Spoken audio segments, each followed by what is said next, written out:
Welcome to the Picture of Dorian Gray. The preface. The artist is the creator of beautiful things. To reveal art and conceal the artist is art's aim. The critic is he who can translate into another manner or a new material his impression of beautiful things. The highest, as the lowest form of criticism, is a mode of autobiography.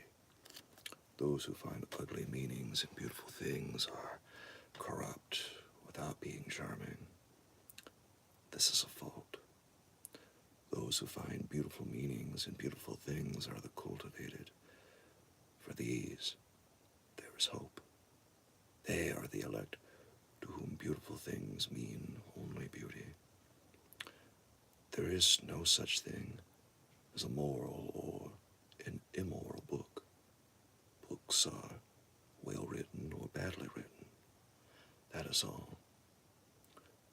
The 19th century dislike of realism is the rage of Caliban seeing his own face in a glass. The 19th century dislike of romanticism is the rage of Caliban not seeing his own face in a glass. The moral life of man forms part of the subject matter of the artist, but the morality of art consists in the perfect use of an imperfect medium. No artist desires to prove anything. Even things that are true can be proved. No artist has ethical sympathies. An ethical sympathy in an artist is an unpardonable mannerism of style. No artist is ever morbid. The artist can express everything. Thought and language are to the artist instruments of an art. Vice and virtue are to the artist materials for an art. From the point of view of form, a type of all the arts is the art of the musician. From the point of view of feeling, the actor's craft is the type. All art is at once surface and symbol. Those who go beneath the surface do so at their peril.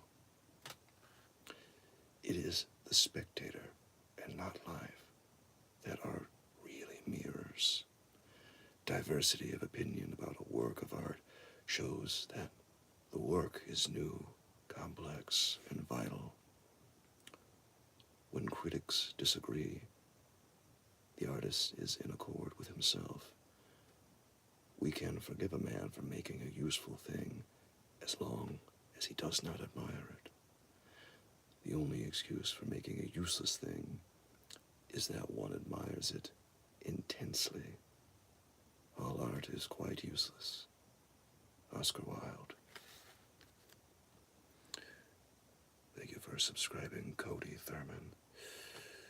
And welcome to The Picture of Dorian Gray, my friends. We're about to continue with Chapter 1.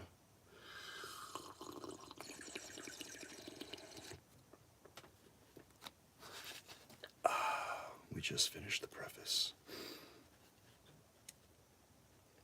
Chapter 1. The studio is filled with the rich odor of roses, and when the light summer wind stirred amidst the trees of the garden, there came through the open door the heavy scent of the lilac, or the more delicate perfume of the pink flowering thorn. From the corner of the divan of Persian saddlebags on which he was lying, smoking, as was his custom, innumerable cigarettes, Lord Henry Wotton could just catch the gleam of the honey-sweet and honey-colored blossoms of a laburnum, whose tremulous branches seemed hardly able to bear the burden of a beauty so flame-like as theirs. And now and then the fantastic shadows of birds in flight flitted across the long tussore silk curtains that were stretched in front of the huge window, producing a kind of momentary Japanese effect, and making him think of those pallid, jade-faced painters of Tokyo who, through the medium of an art that is necessarily immobile, seek to convey the sense of swiftness and motion. The sullen murmur of the bees shouldering their way through the long unmown grass, or circling with monotonous insistence round the dusty gilt horns of the straggling woodbine, seemed to make the stillness more oppressive. The dim roar of London was like the burdened note of a distant organ.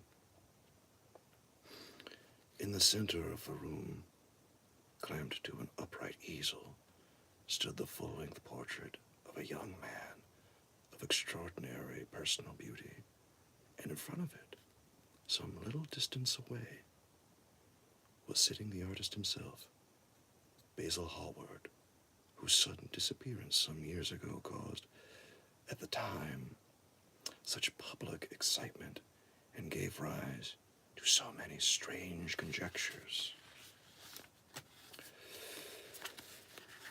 As the painter looked at the gracious and comely form he had so skillfully mirrored in his art, a smile of pleasure passed across his face and seemed to linger there. But he suddenly started up, and closing his eyes, placed his fingers upon the lids, as though he sought to imprison within his brain some curious dream from which he feared he might awake. "It is your best work, Basil. The best thing you have ever done," said Lord Henry languidly. "You must certainly send it next year to the Grosvenor.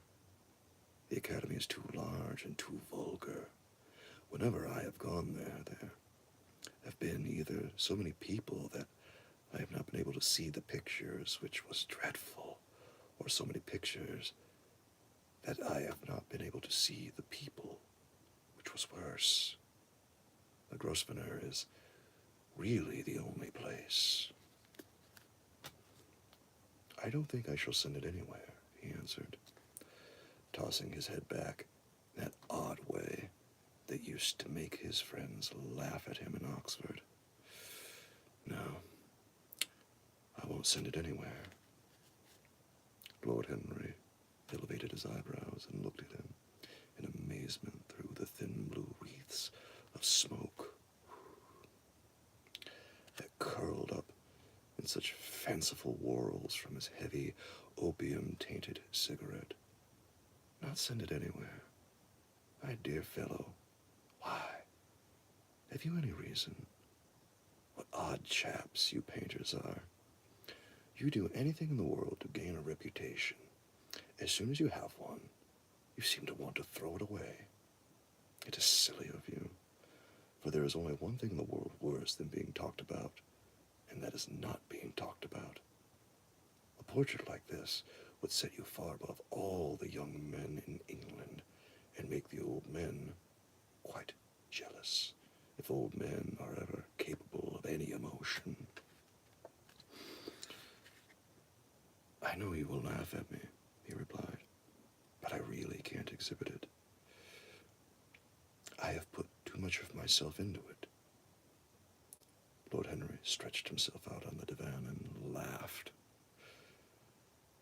"Yes, I knew you would.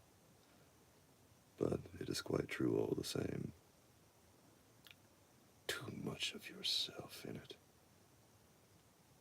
Upon my word, Basil, I didn't know you were so vain, and I really can't see any resemblance between you with your rugged, strong face and your coal-black hair and this young Adonis, who looks as if he was made out of ivory and rose leaves. Why, my dear Basil, he is a narcissus.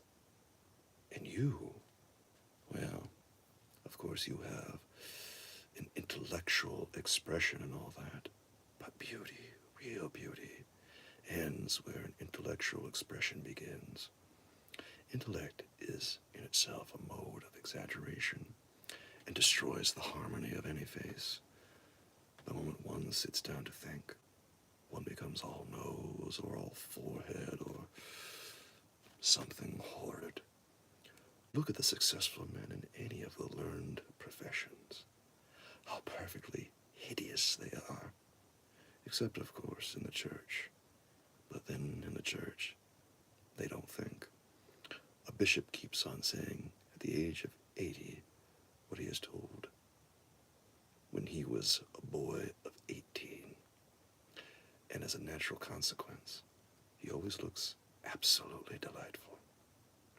Your mysterious young friend, whose name you have never told me, but whose picture really fascinates me, never thinks. I feel quite sure of that. He is some brainless, beautiful creature who should be always here in winter when we have no flowers to look at, and always here in summer when we want something to chill our intelligence. Don't flatter yourself, Basil. You are not in the least like him. You don't understand me, Harry, answered the artist. Of course I am not like him. I know that perfectly well. Indeed, I should be sorry to look like him. You shrug your shoulders. I am telling you the truth.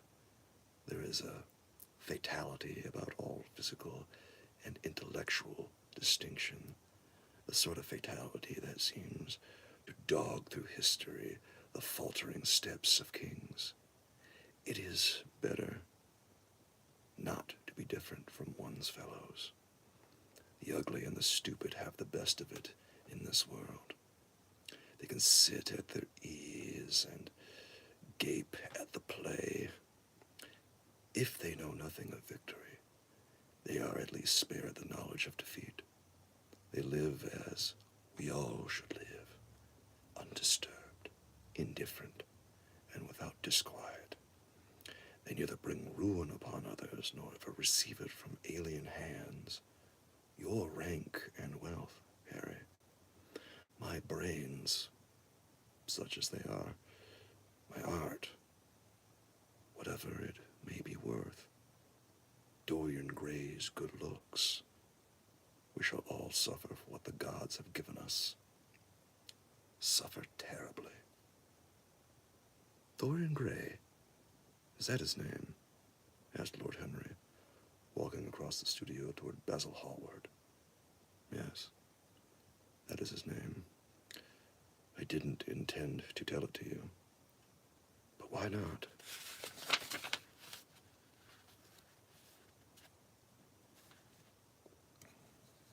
Hello there, Brandon.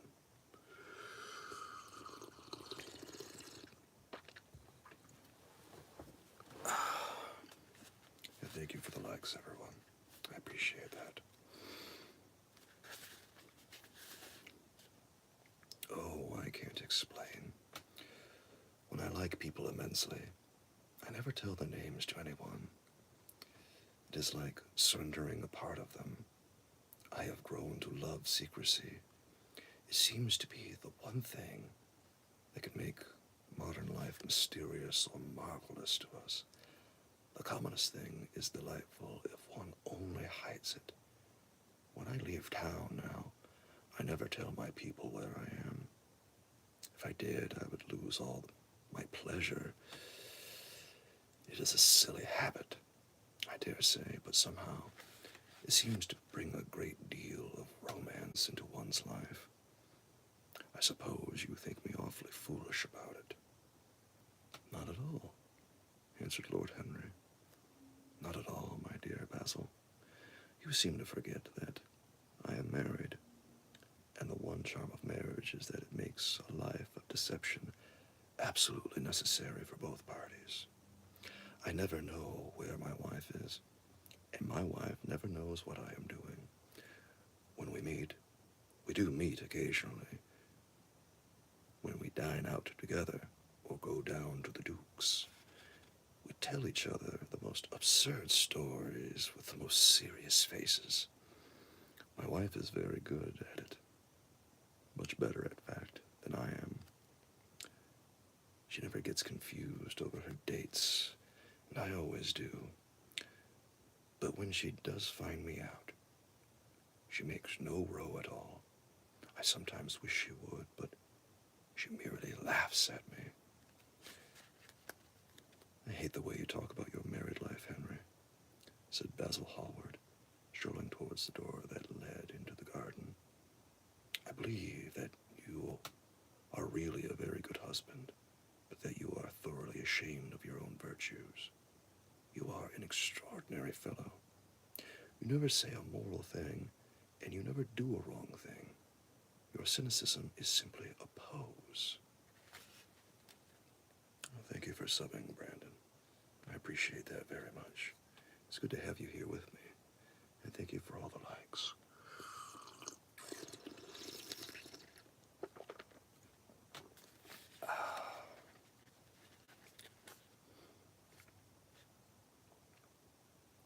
Being natural is simply a pose, and the most irritating pose I know, cried Lord Henry, laughing, and the two young men went out in the garden together and ensconced themselves on a long bamboo seat that stood in the shade of a tall laurel bush. The sunlight slipped out over the polished leaves, and the grass white daisies were tremulous. After a pause, Lord Henry pulled out his watch. I am afraid I must be going, Basil, he murmured. And before I go, I insist on your answering a question I put to you some time ago. What is that? Said the painter, keeping his eyes fixed on the ground. You know quite well. I do not, Harry. Well, I will tell you what it is. I want you to explain to me why you won't exhibit Dorian Gray's picture. I want the real reason. I told you the real reason. No, you did not. You said it was because there was too much of yourself in it.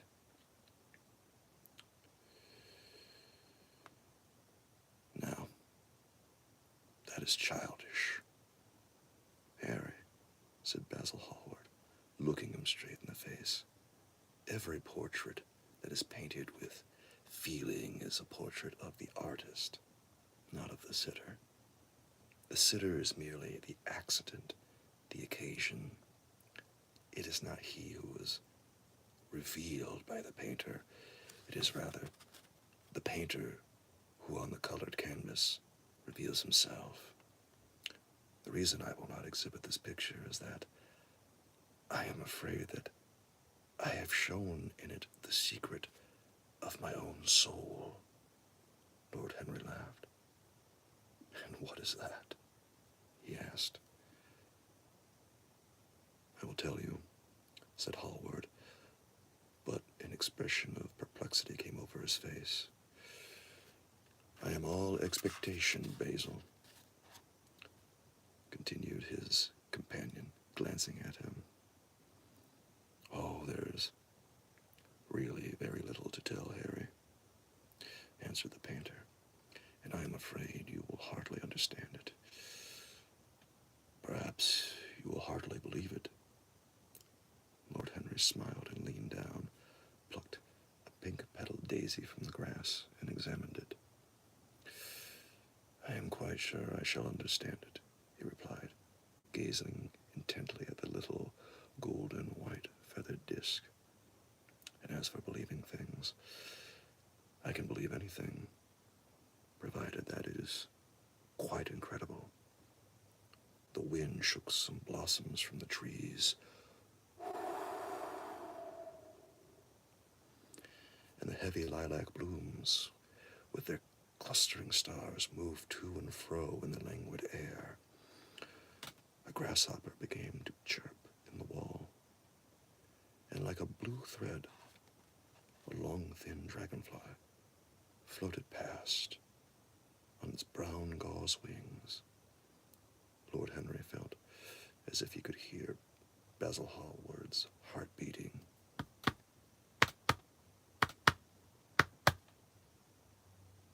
And wondered what was coming. "The story is simply this," said the painter after some time. 2 months ago, I went to a crush at Lady Brandon's. You know, we poor artists have to show ourselves in society from time to time, just to remind the public that we are not savages. With an evening coat and a white tie, as you told me once, anybody, even a stockbroker, can gain a reputation for being civilized. Well, after I had been in the room about 10 minutes, talking to huge, overdressed dowagers and tedious academians, I suddenly became conscious that someone was looking at me. I turned halfway around and saw Dorian Gray for the first time. When our eyes met, I felt that I was growing pale. A curious sensation of terror came over me. I knew that I had come face to face with someone whose mere personality was so fascinating that if I allowed it to do so, it would absorb my whole nature, my whole soul, my very art itself. I did not want any external influence in my life. You know yourself, Harry, how independent I am by nature. I've always been my own master, had at least always been so until I met Dorian Gray. Then, but I don't know how to explain it to you. Something seemed to tell me that I was on the verge of a terrible crisis in my life. I had a strange feeling that fate had in store for me exquisite joys and exquisite sorrows. I grew afraid and turned to quit the room. It was not conscience that made me do so. It was a sort of cowardice. I take no credit to myself for trying to escape.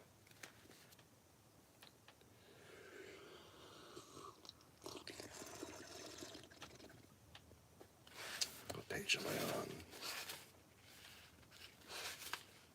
I'm on page 24. Page 24. There's approximately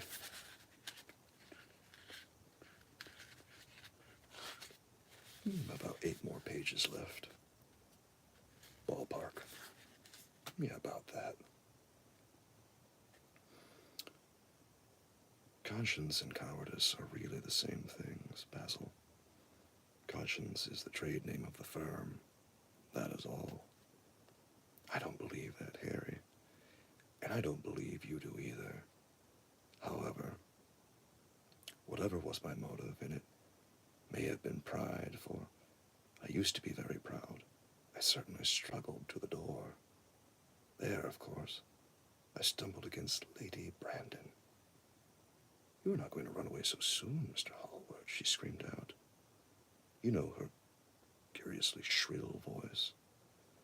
"Yes, she is a peacock and everything but beauty," said Lord Henry, pulling the daisy to bits with his long, nervous fingers. I could not get rid of her. She brought me up to royalties and people with stars and garters, and elderly ladies with gigantic tiaras and parrot noses. She spoke of me as her dearest friend. I had only met her once before, but she took it into her head to lionize me. I believe some picture of mine had made a great success at the time. At least had been chattered about in the penny newspapers, which is the 19th century standard of immortality. Suddenly I found myself face to face with the young man whose personality had so strangely stirred me. We were quite close, almost touching. Our eyes met again. It was reckless of me. but I asked Lady Brandon to introduce me to him. Perhaps it was not so reckless after all. It was simply inevitable. We would have spoken to each other without any introduction. I am sure of that. Dorian told me so afterwards. He too felt that we were destined to know each other. And how did Lady Brandon describe this wonderful young man? Asked his companion. I know she goes in for giving a rapid précis of all her guests. I remember her bringing me up to a truculent and red-faced old gentleman covered all over with orders and ribbons and hissing into my ear in a tragic whisper which must have been perfectly audible to everybody in the room. The most astounding details. I simply fled. I like to find out people for myself, but Lady Brandon treats her guest exactly as an auctioneer treats his goods. She either explains them entirely away or tells one everything about them, except what one wants to know. Poor Lady Brandon. You are hard on her, Harry, said Hallward listlessly. My dear fellow, she tried to found a salon and only succeeded in opening a restaurant. How could I admire her? But tell me, what did she say about Mr. Dorian Gray? Oh, something like, charming boy, poor dear mother, and absolutely inseparable. Quite forget what he does. Afraid he doesn't do anything. Oh yes, plays the piano. Or is the violin dear Mr. Gray? Neither of us could help laughing, and we became friends at once. Laughter is not at all a bad beginning for a friendship, and it is far the best ending for one, said the young lord, plucking another daisy. Hallward shook his head. You don't understand what friendship is, Harry, he murmured, or what enmity is. For that matter, you like everyone. That is to say, you are indifferent to everyone. How horribly unjust of you, cried Lord Henry, tilting his hat back and looking up at the little clouds that, like raveled skeins of glossy white silk, were drifting across the hollowed turquoise of the summer sky. Yes, horribly unjust of you. I make a great difference between people. I choose my friends for the good looks, my acquaintance for their good characters, and my enemies for their good intellects. A man cannot be too careful in the choice of his enemies. I have not got one who is a fool. They are all men of some intellectual power, and consequently they all appreciate me. Is that very vain of me? I think it is rather vain. I should think it was, Harry. But according to your category, I must be merely an acquaintance. My dear old Basil, you are much more than an acquaintance, and much less than a friend. A sort of brother, I suppose. Oh, brothers. I don't care for brothers. My elder brother won't die, and my younger brothers seem never to do anything else. Harry, exclaimed Hallward, frowning. My dear fellow, I am not quite serious, but I can't help detesting my relations. I suppose it comes from the fact that none of us can stand other people having the same faults as ourselves. I quite sympathize with the rage of the English democracy against what they call the vices of the upper orders. The masses feel that drunkenness, stupidity, and immorality should be their own special property, and that if any one of us makes an ass of himself, he is poaching on their preserves. When poor Southwark got into the divorce court, their indignation was quite magnificent. And yet I don't suppose that 10% of the proletariat live correctly. I don't a single word of what you have said. And what is more, Harry, I feel sure you don't either. Lord Henry stroked his pointed brown beard and tapped the toe of his patent leather boot with a tasseled ebony cane. How English you are, Basil. That is the second time you have made that observation. If one puts forward an idea to a true Englishman, always a rash thing to do, he never dreams of considering whether the idea is right or wrong. The only thing he considers of any importance is whether one believes it oneself. Now, the value of an idea has nothing whatsoever to do with the sincerity of the man who expresses it. Indeed, the probabilities are that the more insincere the man is, the more purely intellectual will the idea be, as in that case, it will not be colored by either his wants, his desires, or his prejudices. However, I don't propose to discuss politics, sociology, or metaphysics with you. I like persons better than principles, and I like persons with no principles better than anything else in the world. Tell me more about Mr. Dorian Gray. How often do you see him? Every day. I couldn't be happy if I didn't see him every day. He is absolutely necessary to me. How extraordinary. I thought you would never care for anything but your art.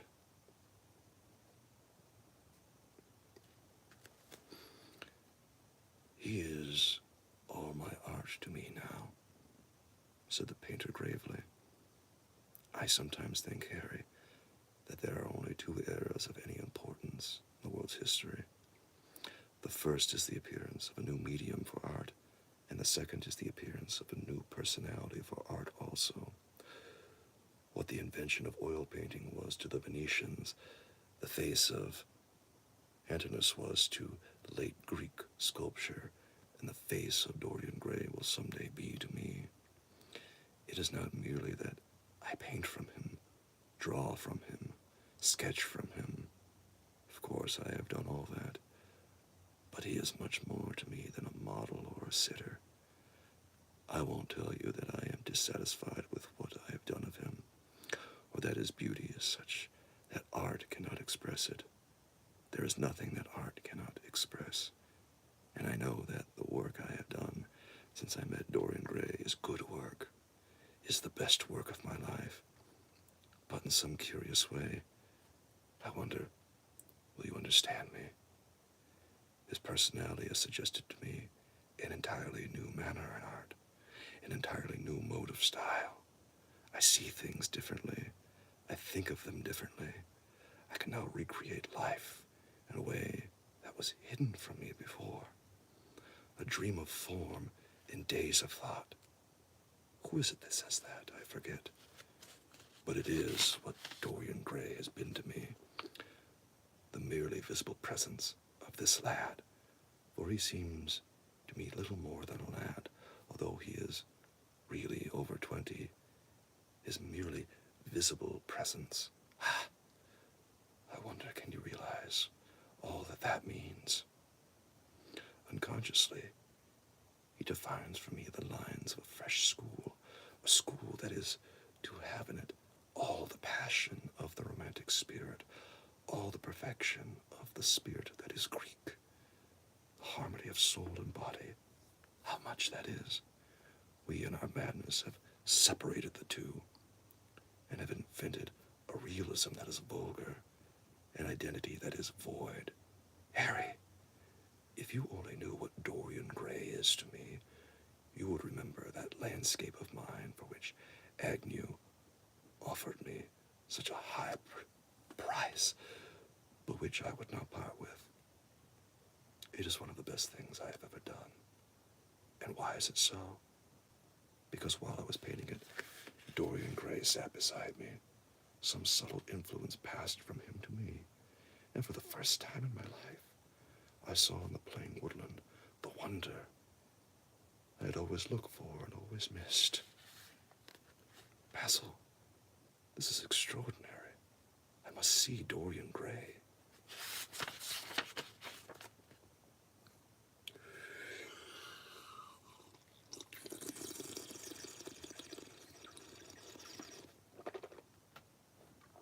Thank you for all those likes. Oh, hello, Brandon. This man is very, very entranced by Dorian Gray. I wonder what kind of spell he's casting on him. Hallward got up from the seat and walked up and down the garden after some time back. Harry, he said, Dorian Gray is to me simply a motive in art. You might see nothing in him. I see everything in him.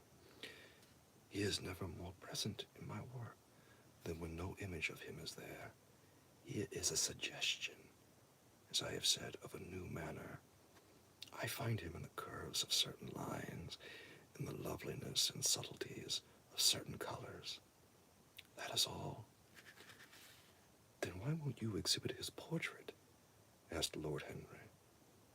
Because without intending it, I have put into it some expression of all this curious artistic idolatry, of which, of course, I have never cared to speak to him.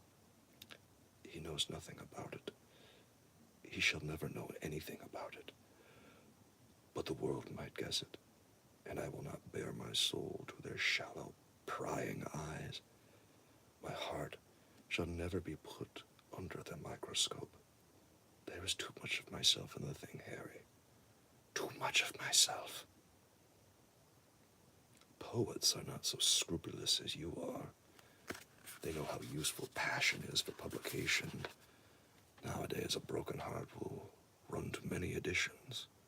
I hate them for it, cried Hallward. An artist should create beautiful things, but should put nothing of his own life into them. We live in an age when men treat art as if it were meant to be a form of autobiography. We have lost the abstract sense of beauty. Someday I will show the world what it is, and for that reason the world shall never see my portrait of Dorian Gray.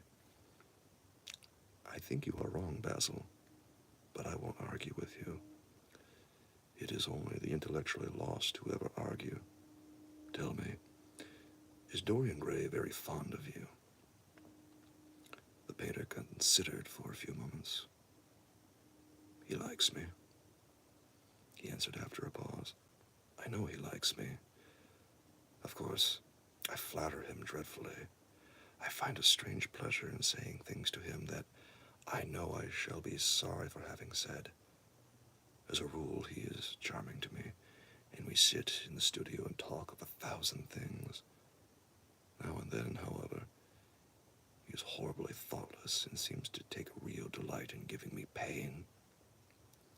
Then I feel, Harry, that I have given away my whole soul to someone who treats it as if it were a flower to put in his coat, a bit of decoration to charm his vanity, an ornament for a summer's day. Days in summer, Basil, are apt to linger, murmured Lord Henry. Perhaps you will tire sooner than he will. It is a sad thing to think of, but there is no doubt that genius lasts longer than beauty. That accounts for the fact that we all take such pains to over-educate ourselves.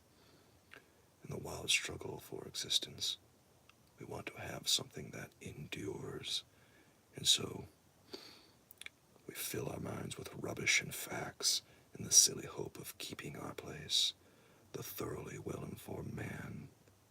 That is the modern ideal, and the mind of the thoroughly well-informed man is a dreadful thing. It is like a bric-a-brac shop, all monsters and dust, with everything priced above its proper value.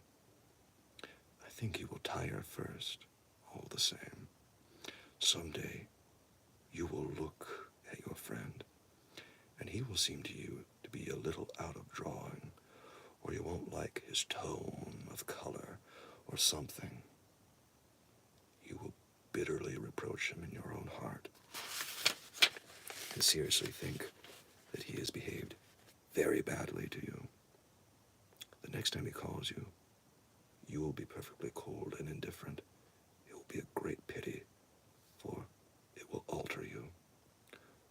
What you have told me is quite a romance. worst of having a romance of any kind is that it leaves one so unromantic. Harry, don't talk like that. As long as I live, the personality of Dorian Gray will dominate me. You can't feel what I feel. You change too often. My dear Basil, that is exactly why I can feel it. Those who are faithful know only the trivial side of love. It is the faithless who know love's tragedies. And Lord Henry struck a light on a dainty silver case and began to smoke a cigarette with a self-conscious and satisfied air, as if he had summed up the world in a phrase. There was a rustle of chirruping sparrows in the green lacquer leaves of the ivy, and the blue cloud shadows chased themselves across the grass like swallows. How pleasant it was in the garden, and how delightful other people's emotions were. Much more delightful than their ideas, it seemed to him. One's own soul and the passions of one's friends. Those were the fascinating things in life. He pictured to himself with silent amusement the tedious luncheon that he had missed by staying so long with Basil Hallward. Had he gone to his aunt's, he would have been sure to have met Lord Goodbody there, and the whole conversation would have been about the feeding of the poor and the necessity for model lodging houses.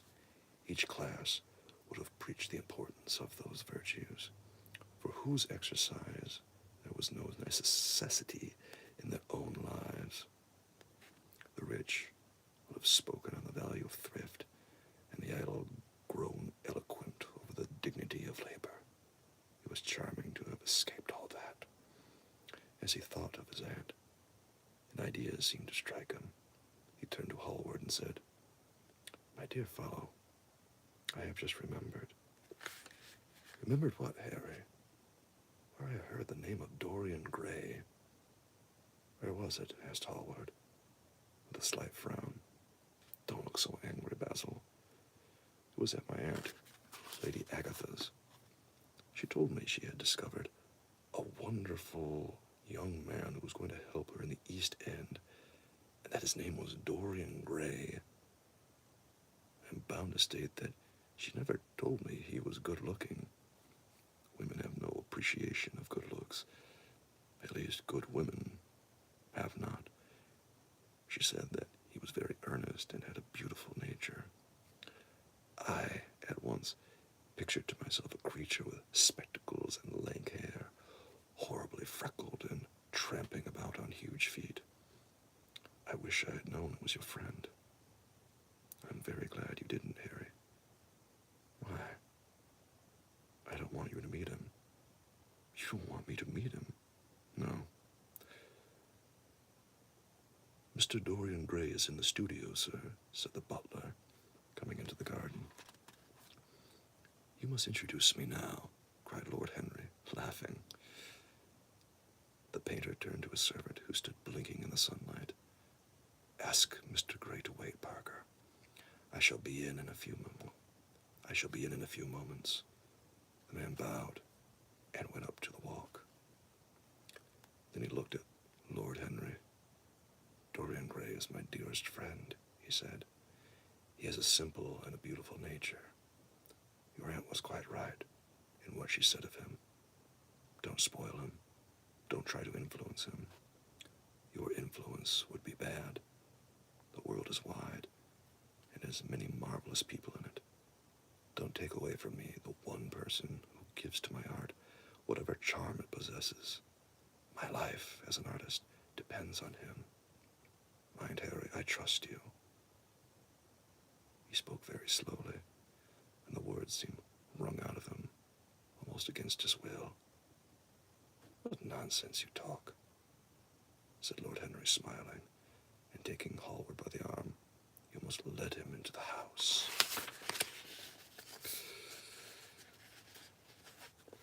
That marks the end of chapter 1, my friends.